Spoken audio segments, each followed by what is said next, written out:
everyone else who's joined. Welcome. Alistair Burns is my name, and it's my pleasure to introduce Professor Henry Lee. I'm the current director of MICRA, and thank you to everyone for attending. It's a great pleasure to introduce Professor Henry Lee. Henry is Chair of Textile Sciences and Engineering at the University of Manchester and has a huge number of titles, including Chairman of the Textile, Bioengineering and Informatics Society and Editor-in-Chief of the Journal of Fibre, Bioengineering and Information. An extraordinary amount of things. And Henry, you've been a fantastic supporter of MICRA over the last few months, and it's really appreciated that you've taken the time this morning to talk to us. What, Henry, you're going to talk about for about 30 or 40 minutes, so that we've got an hour in total, so plenty of time for discussion. I'll come back when Henry's finished speaking and try and corral any questions that come in on the chat, but also if we can help in terms of raising your hand as well. So we'll do that after. Emily is our monitor from MICRA. Do you want to wave, Emily, just so we see? Emily's going to keep us to task. I see there's one empty chair who seems to have spent the last 10 minutes connecting to audio. I'm not sure what that means. They may have switched on by accident, and as long as they don't ruin it by having some feedback, that would be most helpful. The person has entered. So that's great. Good morning, sir. I think, so that's great. So Emily, I don't know if you have the ability. Oh, Ken Garner, welcome, Ken. I don't know if you have the ability, Emily, to mute people if they don't do as they're told, but I'll leave that to you. Yeah. So fantastic, Emily. So Emily's in charge. So without further ado, a couple of minutes adrift, but everyone's here. We'll pass over to Henry. Henry, we're looking forward to your talk. Thank you, Alistair. That's a great pleasure to be here and to have this opportunity to communicate, report our research to the colleagues in aging research. My name is Henry Lee. I'm a professor and a chair in textile science and engineering in the Department of Materials. And I'd like to use this opportunity to wish you all have a happy year of rabbit. Okay, and shall I start to share my screen, Emily? Yes, please. Okay. Can you see my screen? Yep. Okay, it's great. So okay, so full screen, everything is okay? There's a little bit of background noise. Have you got a drill in the background, Henry? No. No, that's fine. Well, we'll just kind of check. There's someone called Bridget Smart. Bridget, welcome. Could you pop yourself on mute, please, Bridget, just in case there's a bit of noise. Thank you very much, Bridget. And Emily, I think that feels better. So we can see your screen perfectly, Henry. Okay. Over to you. Okay, that's great. Shall I start now? Okay. Today's talk I was focused on textile, electronic bioengineering towards digital health. Okay, it's special for MICRA, and hopefully we can stimulate like interdisciplinary research, which I'm really looking for.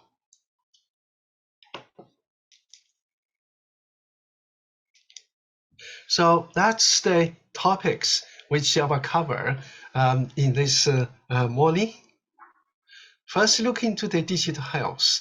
Digital health has been defined by WHO, which is a key strategy and with 3 key objectives to promote adoption and scaling up of digital health and innovation. That's including translating latest data, research, and evidence into action. The second is enhancing knowledge through scientific communities of practice, so enabled by new technology, no longer limited by the need for physical meetings or hard copy peer review journals. Another important aspect is systematically assessing and linking country needs with the supply of innovations. So WHO also defined it as a global strategy on digital health, which she adopted in 2020. From this, you can see that there is a strategic vision is for digital health to be supportive of equitable and universal access to quality health services. And also digital health can help making health systems more efficient and sustainable.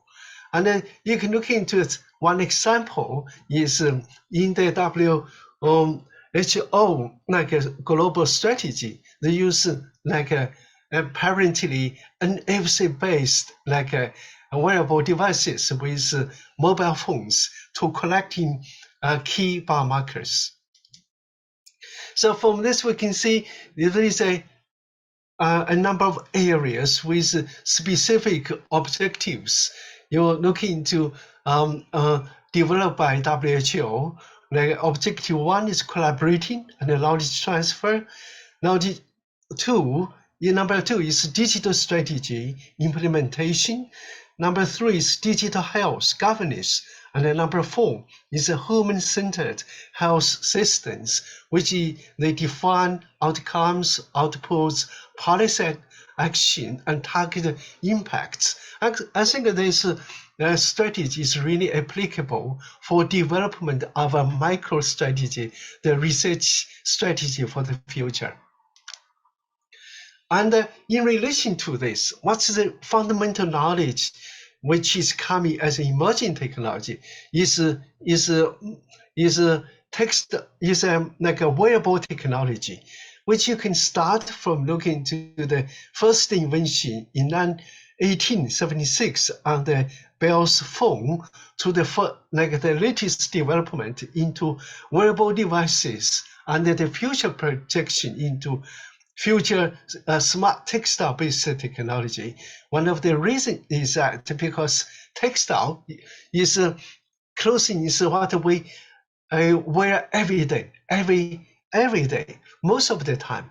Okay, whether we're like in the working place, in the sports, in the leisure activities, or even at the home on the bed, we use all textiles.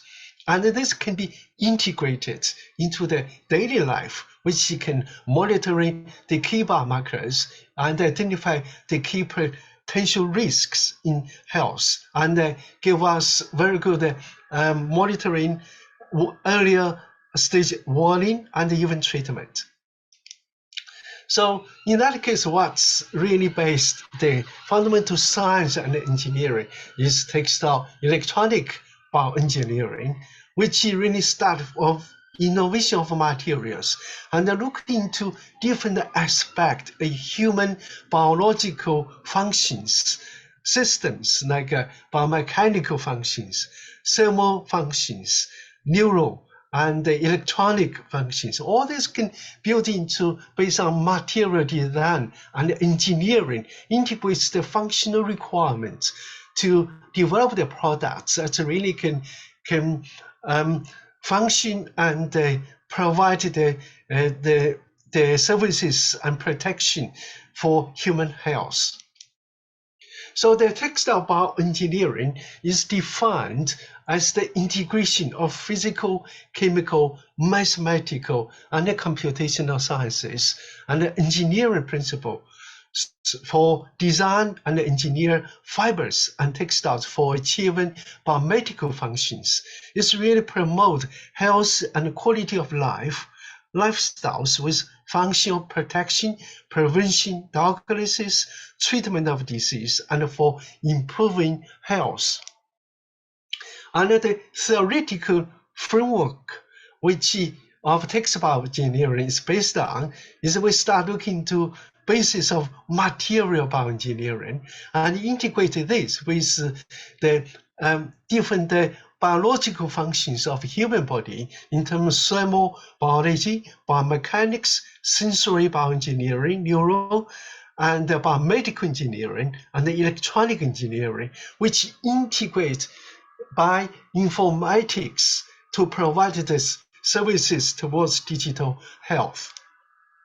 So the textile electronic bioengineering is an emerging area which comes in the last few decades, which integrates the physical, chemical, mathematical sciences and materials and the textile, as well as electric and electronic principles for study of biology, medicine, behavior, and health. It's really focused on diagnosis, treatment of disease, for patients' rehabilitation, and for improving health.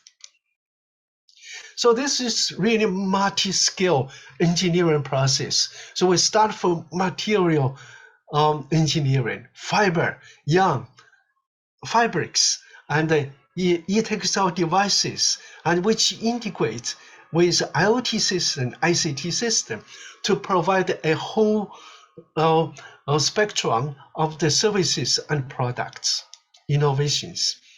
The application is quite huge. It's really start from the material application innovation into devices fabrication, into the products integration, and link with IoT smartphone system, and with the IoT cloud databases with computational simulation, and also AI engineering data manipulation, which can integrate to provide the services for healthcare, aging population, and also for well-being. So that is really multidisciplinary research, which you can look into fundamental concept in electronics, IoT, textile materials, and computing, ICT, as well as life sciences. And all this integrate to provide the technology and the drive for digital health and the big data. The integrations really integrate every aspect of human life and even the whole supply chain, which linking into the integrate of materials with garment design, underwear, smart materials, sensors, and the apps, and in IoT system, all this integrate together. So from this, how do we define what's e-textile?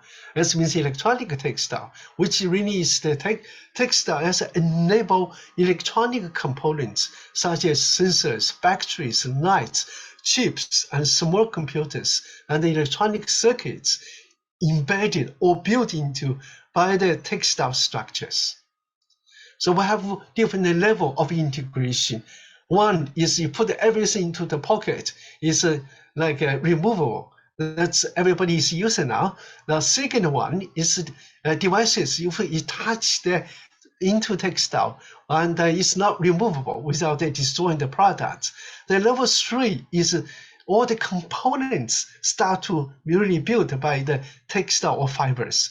Then the level 4 is the whole garment itself is a computer. Everything from sensors, circuits, everything is built in by textile structure.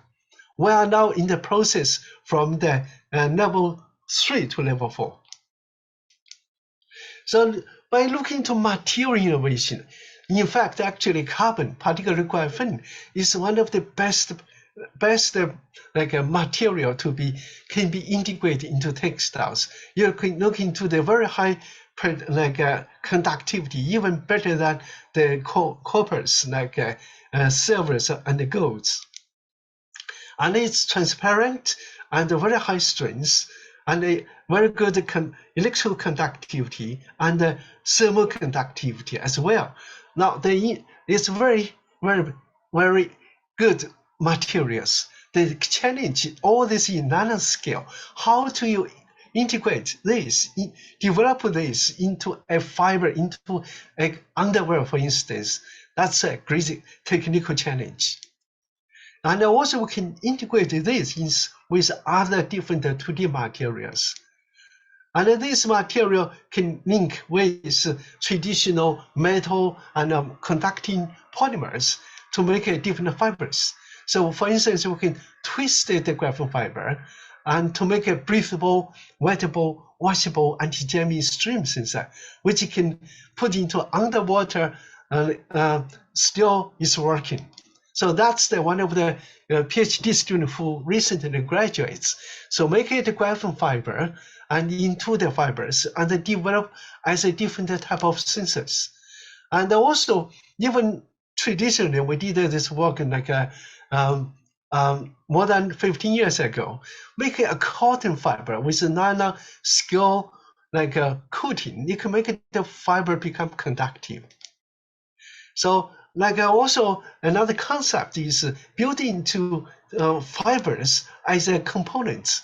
And that means the fiber become like electrodes, transistors, and energy devices and sensors. Further, look into conductive ions, which is another scale from micro scale into the micron scale, and from millimeter scale. Into millimeter scale is the very integration of the ion. First, the very simple one is commercialized, is coated the fibrous ions with conducting polymers or like metals, which will make it conductive. And this further develop the concept. This ion is not only just ion or conductive. They can integrate into chips. Okay, so like the Professor Tillett, who used to work with us, he has a project with in Northern Trend with also Stephen Hay. Stephen in the Southampton to build the chips into the ions. Then further we develop into another higher structure, that's fabrics. So e-fabrics is defined the textile material that have electronic functionality, like electronic devices or components, which we can use different traditional techniques like weaving, knitting, and the chemical engineering to make different fibers. Like the fiber with textile structure, we can carbonize and to make it as a stream sensor as well. So that's the recent publication. Like we can make a fabric, knitted fabric as a pressure sensor, which is demonstrated working very well. And also we can make use electron spinning nanofibers to make electrodes as well. So that's another publication from another PhD student from my group. So another area is is very really flexible and efficient, which we can use technical embodiment process to embody circuits, embody sensors, devices into textile structure. So that you can wear a garment which is breathable and also is comfortable, but it has electronic functions. And we develop this like as one example, which is published in 2021 on advanced functional materials, which we develop high breathable and stretchable stream sensors with insensitive response to pressure and bending, which that demonstrate how the sensors are developed from like a fiber to nanoscale coating and to embroidering and to develop a very unique, very high sensitive but comfortable, stretchable, wakeable sensors. That shows the mechanism and the performance, and also its reliability, very endurance is excellent. And further, we can develop all this, not only sensors, we can develop this as an antenna, which can harvest energy, which can be utilized for develop as wearables without use battery. So that's theoretical modeling. We develop how textile structure in yarns can be linked like engineer and and engineer and modeled, which to achieve or develops as a antenna. And from this, we do not need any additional circuits. We can directly link with the chips, which you can obtain all the informations and provide the energy, and also provide the power, the circuit, the sensors get the data and transmit into smartphones, and the performance is excellent by the appropriate engineering process. So that shows the deformation is stretchable, deformable, therefore can be used in daily life. That shows that a performance of the electronic performance of different designs, circular and square NFC antennas.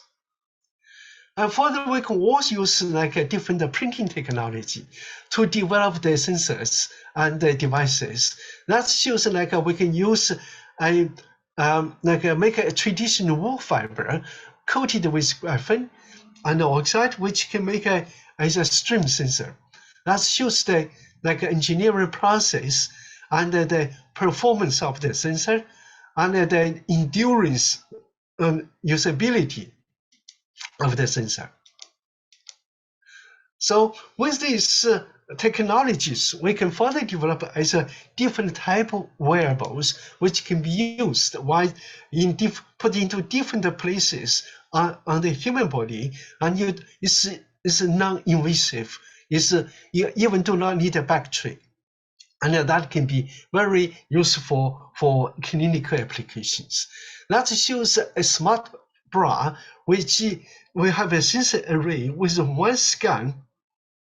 With an NFC antenna, you can get a 24 data at the same time in one scan, and then totally we can scan make a sensor array to monitoring the hot spots on the breast for early detection potential cancer development.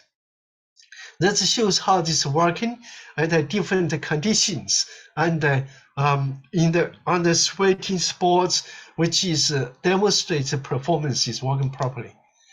And also we can look into a deformable important near field as the energy harvest for different application. So that's demonstrate how this antenna can be directly linked with the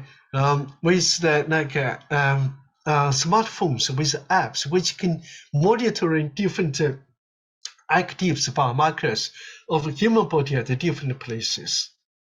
So that's the application of the sensor array and the validation on thermal mannequins to validate the sensor and the calibration of the data. And this shows further development of this for different application and for machine interface and monitoring the very tiny small movements like a throat and when you speak.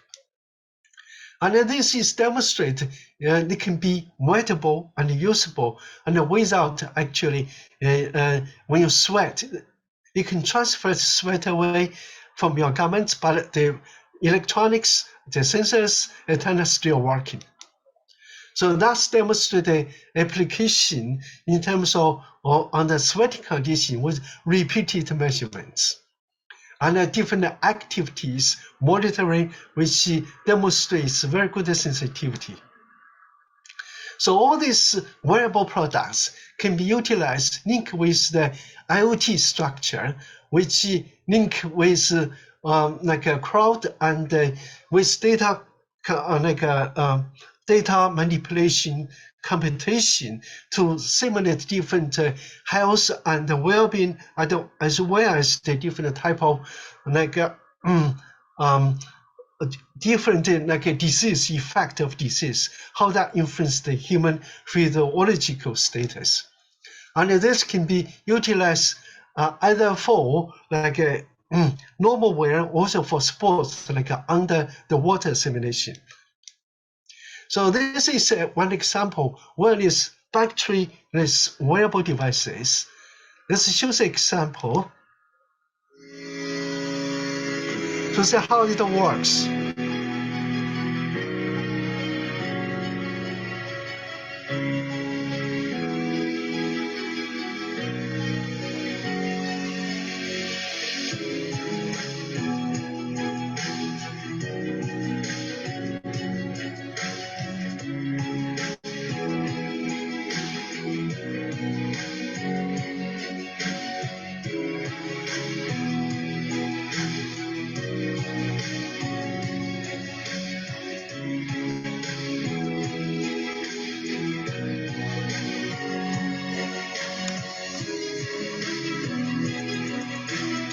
So that's the wearable sensor with apps.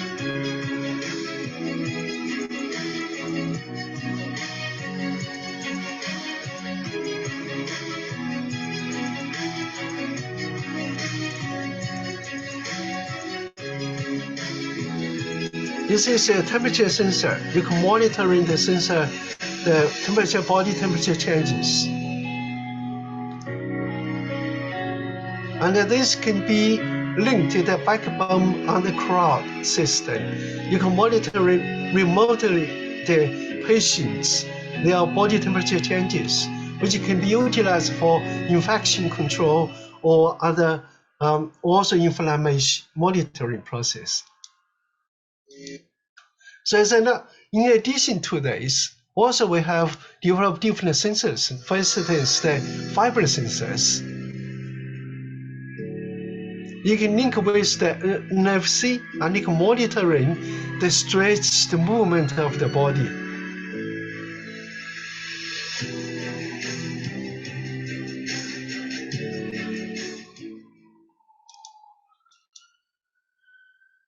Also, is a fabric-based humidity sensor, which is breathable and is comfortable to wear, and they can utilize monitoring sweating, monitoring humidity changes,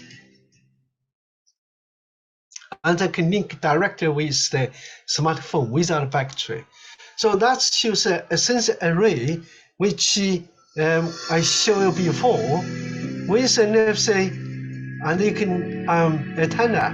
You can monitor and get the data with one scan. So all this application, you can see that there's a different sensor. So all this you can see, you can build into different devices, and depends on the different applications and the different parts of the body.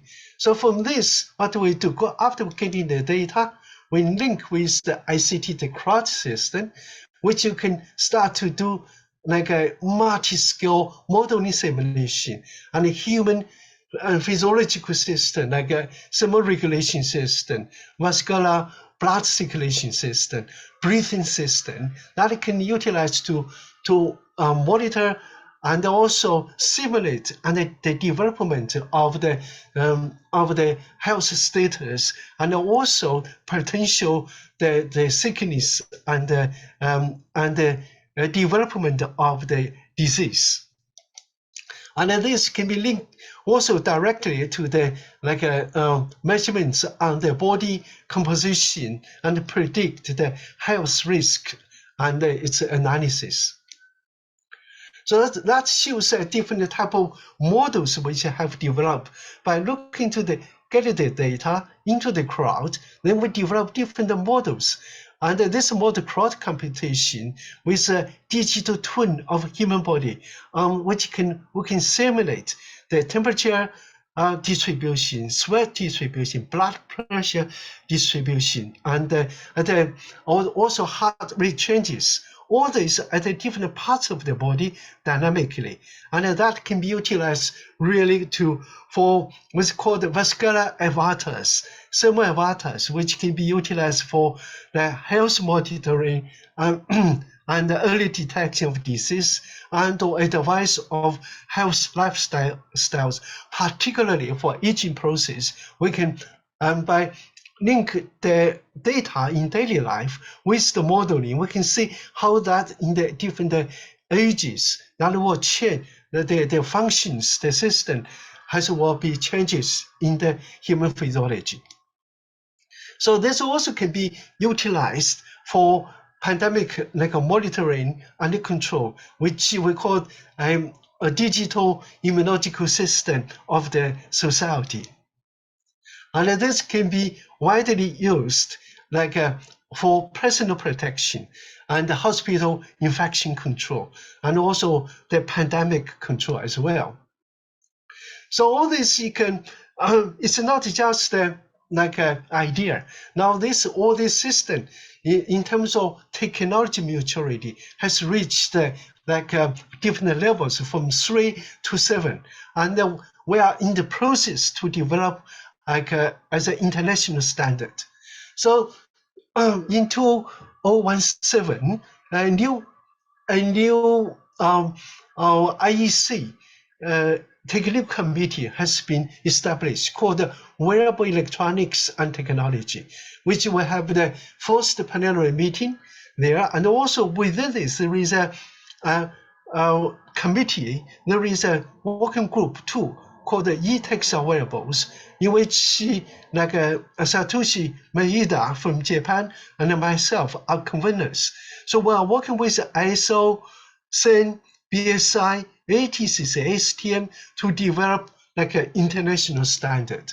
So that's the structure within this committee, and that's the strategic plan roadmap of this committee to develop standards from normal wearable like smartwatches to textiles to skin like e-skins to implantables. That's the working group currently, and also the projects we have developed and the standard has been developed in the past few years. And we are in the process to develop a new working group called the Wearable Communication System. That's the items which related to this system. And also, we're looking for develop the future working items in terms of different areas. So that's, for instance, the related working group internationally is ISO IEC joint group. And from this we are developing the future plan, like wearable devices area network, wearable devices network, and the wearable robotic area, which is highly related to the aging research, and also service platform for healthcare monitoring, which is really important for aging research. And also another area is wearable neural interface, which obviously is very much related to the aging research areas. So there is a wide applications, and very importantly, all this technology we got the support like from EU funding, Innovate UK, and the university. And the university has assigned the IP to my research team to promote the dissemination to create social impact. Which the application we are now working with colleagues to apply I4I fundings which for different application. One of the examples is like EPH is personal health infection care like a project, and EPH wound care project, and EPH asthma or pneumonia care, and also EPH arthritis care, also EPH hypertension care, as well as potentially like EPH dementia care. One of my PhD students work on this area. We are really looking for like partners, collaborators. Hopefully through the MICRA, we're enabled to like establish one very good collaboration research work. Thank you very much for your attention. So that's all my talk for today. Henry, that was fantastic. Thank you very much. A tremendous overview of something that's really important. Thanks very much for emphasizing the importance for aging and all these things about the twins. I was thinking of the twins that we all heard of ABBA Voyage, and you wonder whether the twins set up for ABBA Voyage would have an analogy there. Great. So we've got a few minutes. We don't need to spend the whole time, but we have a few minutes for discussion and comment. Emily, if you could help me if there's anything in the chat, but if people just want to raise their hand, or there's a couple of people who have their videos on, if you want to just to raise your hand, it would be super. Saya, and you need to put your microphone on, and great. And I can't help but see that you're taking the lecture in practice, because you've got your ironing in the background, and you weren't meant to see that. No, I saw you were just ironing a textile there, so you were keeping it live. So absolutely fantastic, Saya. Wonderful talk, fascinating future potential in so many different areas. But as always with these things, we have the ideas and not the legislation for some form of privacy or control, because this could so easily become a very serious population controlling effort if we were all obliged in the future, because things happen so quickly. Basically, that is just one of the questions. I see that scientifically you're on a roll, and it's amazing. Thank you. It's a great question. So Henry. And one other question. Yeah. Are you working with Concrete and Versarian? Because they started out at Manchester, which is why I was originally interested. So I don't know that Okay. at all. Okay. Yeah. I think your question is very, very important. It's one of the key reasons, we join international standard development committees. Like TC 124 IEC is an international standard. Try to develop international standard from test method, the product quality, to communication system, which including data protection, data security, and the personal privacy issues. All this need to be standardized and with a internationally agreeable protocol. So that's why I'm from very beginning, I'm very actively and involved in the committee. Thank you. I understood that you wanted to make all the standardization of what you were scientifically offering, but this is a different side of it. Yeah, I think that's an important aspect. Individual data protection, essentially. Yes, that's right. In fact, that's need get into all the political issues involved, which we do need not only scientifically need to conform the standard, also political to form the legislations like EU personal data legislation. So that's built into the also part of the standard. So in the standard development, we are looking for multidisciplinary, sort of members from different part of society, representing different groups.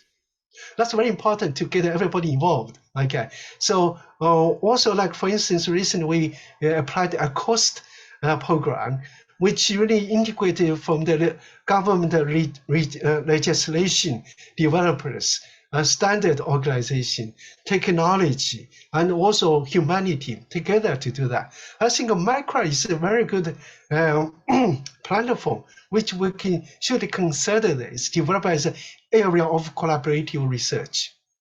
Thank you. Thank you. A very important question, Sarah. Thank you very much indeed. That's an important issue to bear that in mind, we kind of, get taken off by the science, but a very important area. Thank you. So a question from Bridget to everyone. Very exciting. Thank you. When will health gear be available for older people? And is it self-cleaning? That was a question in the yes, in the chat. Okay. Bridget, do you want to speak out, or do you want to just answer your question?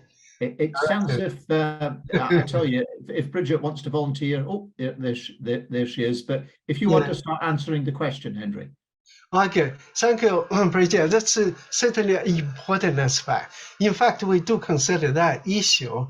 We, for instance, we make a graphene fiber, then we integrate other nanomaterials, such as titanium dioxide, together with or zinc oxide nanomaterial, then hybrid together, which has the function not only like a detection as a sensor, but it's also self-cleaning. So if we did one of the PhD students who just published a paper and graduate, and he put his self-cleaning graphene sensors, which he can monitoring like sweating, protein, or even also pollutants in the wastewater. But it's at the same time, when it's under the sunlight, it was self-cleaning. So that's a very important aspect, which is technically is achievable, is feasible. Great. I was going to say, is it self-ironing, do you think, as well? Self-frost.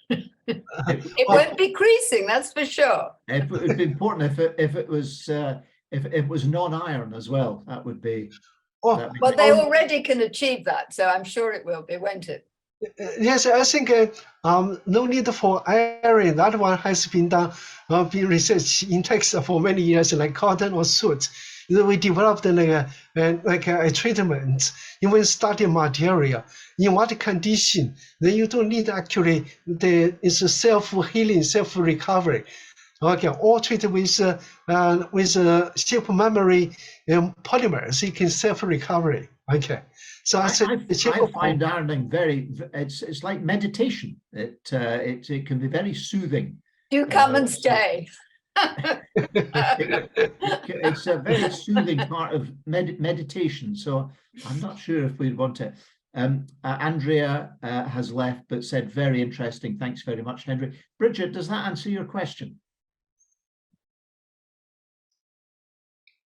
I think she left. No, she's there. Oh, she's still there. I can still see it. There's a dark shadow. All I can see is a dark shadow. But, but we cannot hear you. Yeah, there we are. I think we've probably answered that. Any other questions? Ken, you've just put your camera on as if you were on the threshold of asking a question. Rachel has a question on the chat.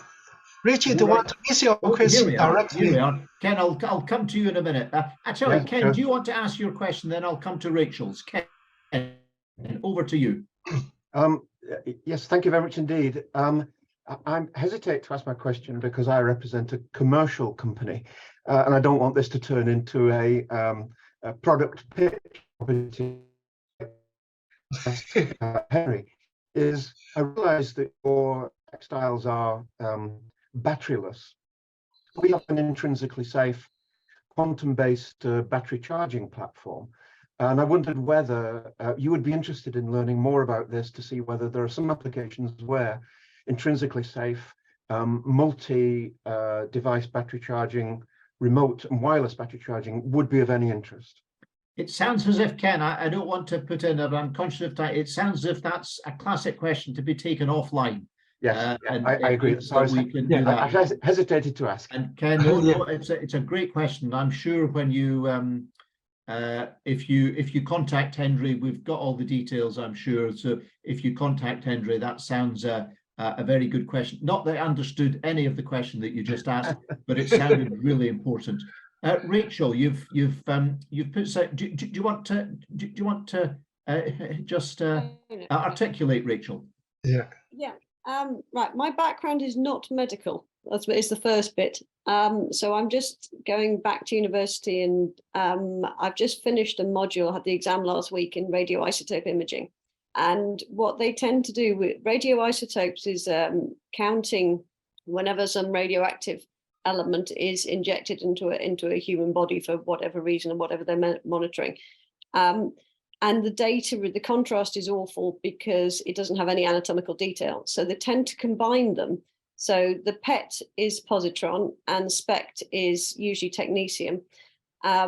Those two chemicals are obviously then detected in the PET scanner, and they use the CT scanner, which is essentially clever X-ray, to get the anatomical detail, and then they put the two images together.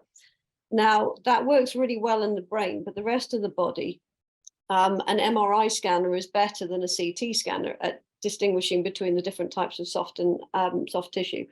If there are any medical experts on here, this is my understanding. As I said, I'm not medical. But the issue with the MRI scanner is that you're operating in a 3 or 7 Tesla magnet. So a lot of the equipment has to be specialized. And so the combination of PET MRI is very, very, even though it's been around for a long time, it's not really got going because the technology isn't there to use it like in a magnet. Would these sort of fibers be a way of doing it, or is that going to cause problems again with using magnetic fields? A very good question, and a very important one. And having had an MRI scan myself recently, I can empathize with that. And that's why we're on pain of death always said, don't put anyone with a pacemaker in an MRI scan or you get into lots of trouble. But that's another issue. Henry, a quick response to that, and then we'll come back to Bridget, who's so a quick response. Henry. That's correct. Actually, we had a proposal last year with UCL, and one of the issues we can do, like they try to modeling by combine the functional FRI scan or CT scan to identify the internal or structure. Then together with monitoring of the ECG signals like underbody matrix. So from this, the monitoring and modeling, for instance, the heart, the radiomagnetic activity of the heart at different locations. But they cannot do that simultaneously. But by wearables, we are able to identify the area, do the scan. Meanwhile, they can at the same place we can monitor in the monitoring like ECG signals, and that can provide the data which can do very more precise monitoring. Maybe that's one of the area we can consider link like a traditional like a digitization, like a function MRI CT techniques with dynamic like about marker data to investigate. So that potentially a good area of research. Great, Henry. Yeah, and Rachel, is that helpful? It is. It's that dynamic aspect of the radioisotope tracer as it decays that's the most interesting bit, because you can see what's happening in someone's body. It's not just a static view at one point in time.